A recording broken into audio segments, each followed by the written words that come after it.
Banda, Ambon, dan Provinsi Maluku hingga akhir abad ke-18 merupakan kawasan metropolitan yang memesona. Tanah surga ini memainkan peran penting dalam percaturan politik dan ekonomi internasional.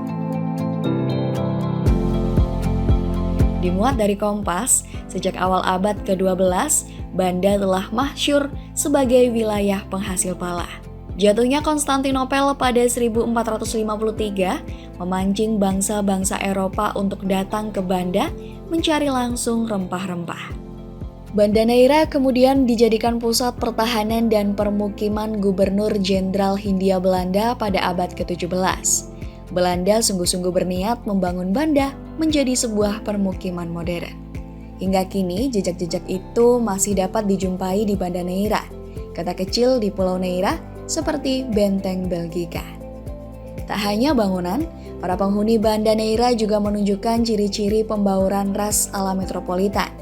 Mereka tidak seperti rata-rata orang asli Maluku yang berkulit hitam dan berambut ikal.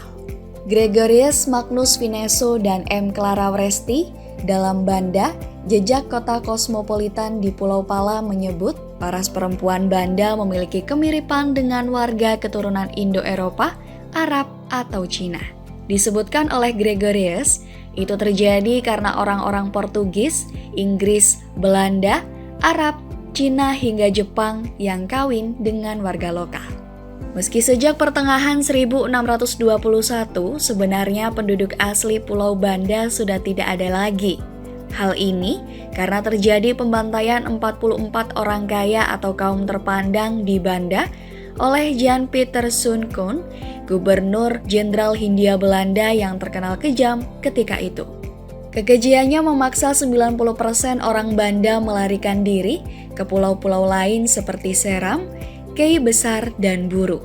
Pemerintah kolonial Hindia Belanda yang kesulitan mencari pekerja perkebunan pala, kemudian mendatangkan pekerja dari sejumlah suku Nusantara, mulai dari Jawa, Betawi, Buton, Makassar, hingga Bali.